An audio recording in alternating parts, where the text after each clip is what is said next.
Assalamualaikum warahmatullahi wabarakatuh. Alhamdulillahilladzi qala fi kitabihil karim. A'udzu billahi minasyaitonir rajim. Bismillahirrahmanirrahim. Afala ya'lamu idza bu'sira ma fil qubur. Shadaqallahul azim. Wa ma'nahu wallahu a'lam bil murad.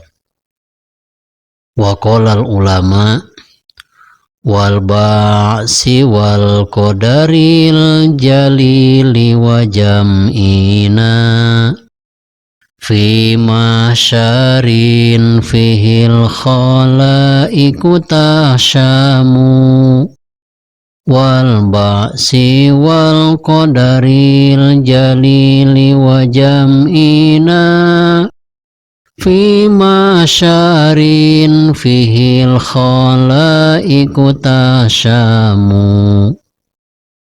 Sahabat channel Rahmatul Ummah yang saya cintai dan Allah muliakan, sebelum menyimak tausiah ini silahkan tekan like, subscribe dan share kepada yang lain untuk kemajuan dan kelangsungan channel Rahmatul Ummah ini. Mudah-mudahan segala apa yang telah kami tayangkan berupa tausiah keagamaan besar manfaatnya, khususnya bagi saya dan umumnya bagi kita sekalian. Kita lanjutkan tentang kajian kitab Qomi'ut Tughyan yang membahas tentang 77 cabang iman. Bahasan kita kali ini cabang iman yang keenam. Cabang iman yang keenam, al-imanu annallaha yab'asul mauta.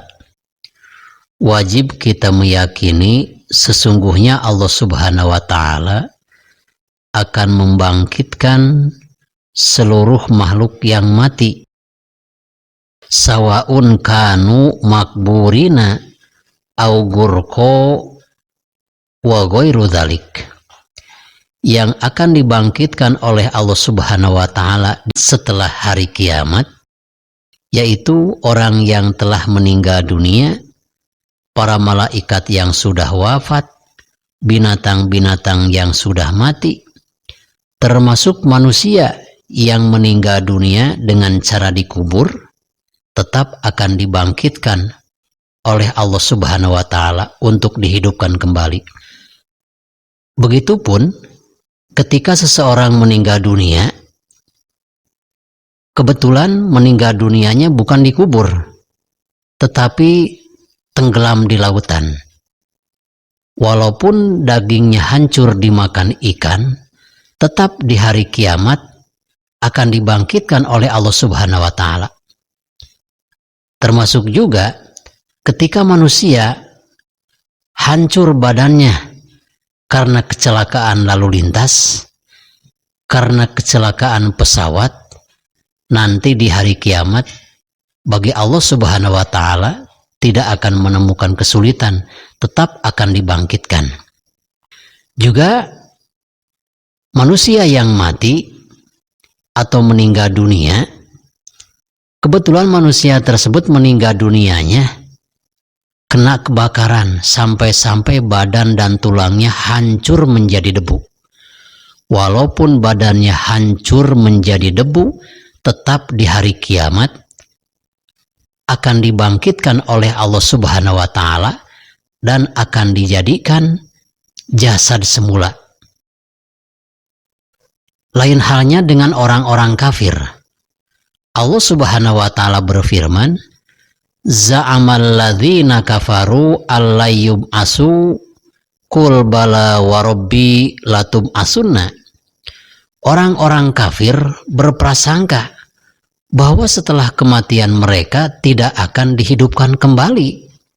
Maka bagi orang-orang kafir yang berprasangka demikian, maka katakanlah wahai Muhammad kepada mereka bahwa Allah Subhanahu wa Ta'ala akan membangkitkan kembali untuk dihidupkan yang kedua kali. Sahabat channel Rahmatul Ummah yang saya cintai dan Allah muliakan, hidup akan mengalami 2 kali, sedangkan kematian hanyalah 1 kali. Cabang iman yang keenam, kita harus meyakini tidak boleh disertai dengan keraguan bahwa Allah Subhanahu wa Ta'ala akan menghidupkan, akan membangkitkan kembali makhluk-makhluk yang sudah mati. Apakah itu manusia, termasuk malaikat. Di hari kiamat para malaikat pun akan meninggal dunia, akan wafat, akan mati.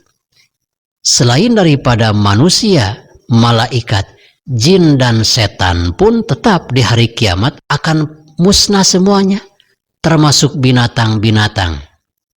Di hari kiamat binatang pun akan dibangkitkan oleh Allah Subhanahu wa Ta'ala. Lalu pertanyaannya, untuk apa binatang dibangkitkan oleh Allah Subhanahu wa Ta'ala mengalami hidup yang kedua kali? Sedangkan binatang, mayoritas binatang tidak akan masuk surga dan tidak akan masuk neraka. Cuma sebagian binatang yang akan masuk surga. Jawabannya, ketika Allah Subhanahu wa Ta'ala membangkitkan atau menghidupkan binatang-binatang, ini untuk dipinta pertanggungjawaban. Apabila seorang pemilik binatang tersebut menganiaya binatang peliharaannya, tidak sedikit orang yang memelihara ayam adu sampai-sampai ayam tersebut diperlombakan dengan cara sabung ayam. Kepala si ayam tersebut, matanya sampai keluar berdarah, kakinya sampai berdarah karena diadu dombakan oleh pemilik hewan tersebut. Maka di hari kiamat orang-orang yang menyabung ayam nanti akan didakwa, akan dikisos oleh binatang peliharaannya.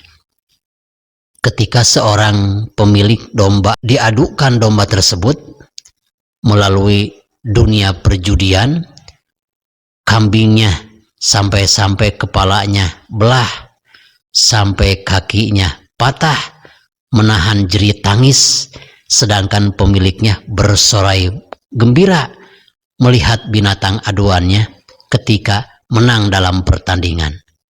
Padahal perlu kita ingat, binatang tersebut kalau kita bisa mendengar sampai menjerit. Karena apa? Jangankan binatang, kepala kita pun ketika sedang berjalan lalu dengan tidak sengaja terbentur tembok, betapa sakitnya. Apalagi binatang, sampai-sampai ada yang pecah kepalanya. Maka di hari kiamat ketika hewan piaraan, apakah itu ayam, apakah itu kambing, nanti di hari kiamat akan minta pertanggungjawaban di hadapan Allah Subhanahu wa Ta'ala karena disakiti oleh pemiliknya. Sahabat channel Rahmatul Ummah yang saya cintai dan Allah muliakan, lalu yang akan dibangkitkan oleh Allah Subhanahu wa Ta'ala, apakah ruhnya? Apakah bersama badannya? Jawabnya menurut para alim ulama, di hari kiamat Allah Subhanahu wa Ta'ala akan membangkitkan seluruh makhluk yang mati, termasuk badannya yang sudah hancur, dikembalikan lagi ke rupa yang asli. Sehingga untuk meyakini bahwa kita selaku umat Islam tidak boleh mempunyai keraguan bahwa di hari kiamat kita akan dihidupkan kembali. Apakah kiamat sugro, apakah kiamat kubro matinya orang tersebut. Apabila seseorang meninggal dunia perorangan, itu namanya kiamat sugro.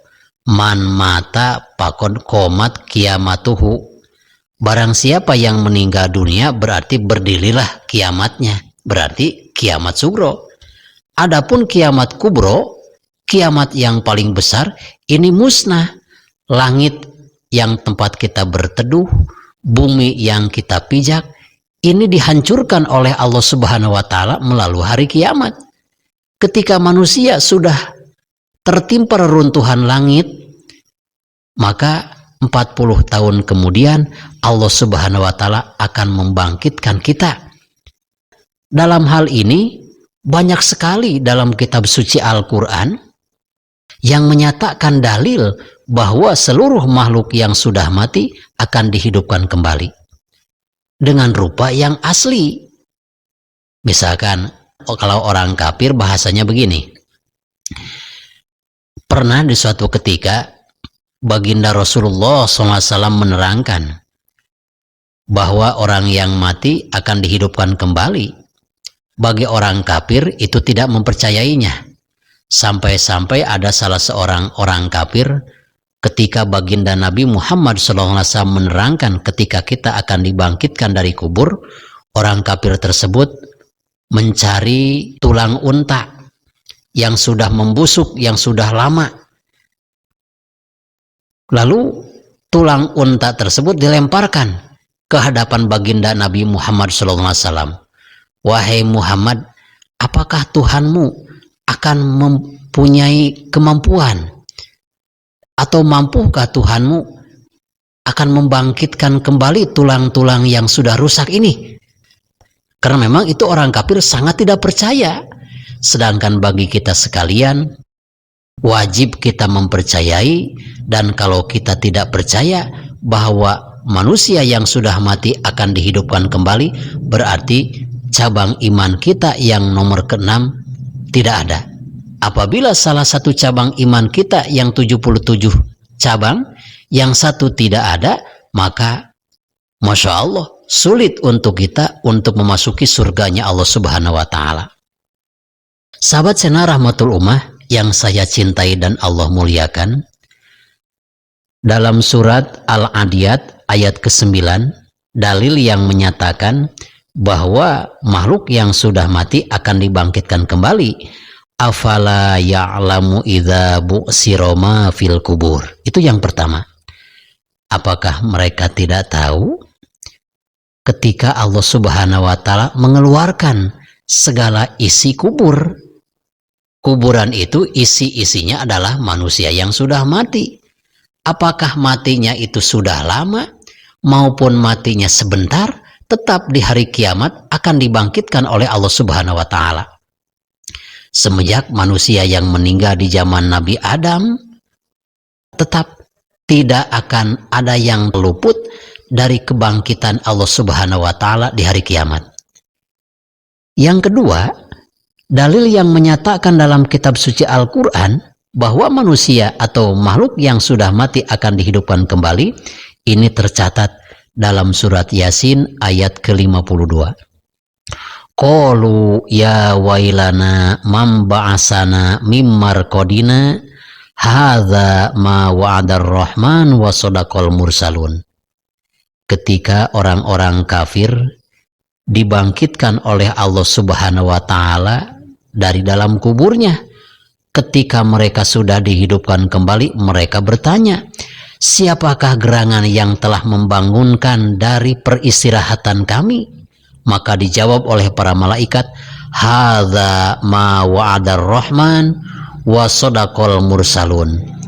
Wahai orang-orang kafir, dulu ketika engkau di alam dunia tidak mempercayai bahwa tidak akan ada hidup ketika sudah mati, ternyata sekarang sudah terbukti dan terlihat oleh kalian. Inilah janji Allah Subhanahu wa Ta'ala, seperti yang telah dijanjikan oleh para rasul utusan Allah Subhanahu wa Ta'ala.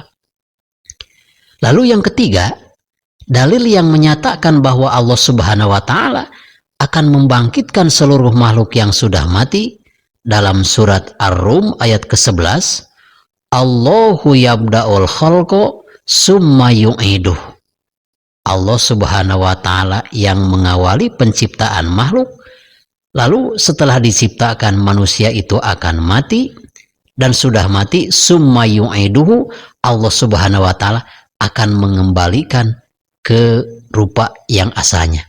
Summa ilaihi turja'un, dan hanya kepada Allah lah kalian semua akan dikembalikan.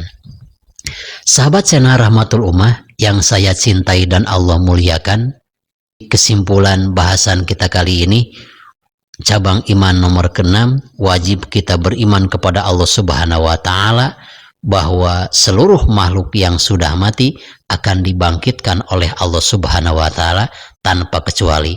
Para malaikat yang sudah mati akan dihidupkan, binatang yang sudah mati, setan, iblis pun, jin pun termasuk manusia yang sudah mati akan dikembalikan, dihidupkan kembali oleh Allah Subhanahu wa Ta'ala. Mudah-mudahan dengan adanya tausiah ini semakin kita bersemangat untuk melakukan amal-amal kebaikan, karena segala amal kebaikan kita maupun amal keburukan kita di hari kiamat akan dipinta pertanggungjawaban oleh Allah Subhanahu wa Ta'ala pada hari kebangkitan kita, pada hari dihidupkannya kita dalam kehidupan yang kedua. Hudz ma sofa wada ma kadar billahi fi sabilil haq. Wassalamualaikum warahmatullahi wabarakatuh.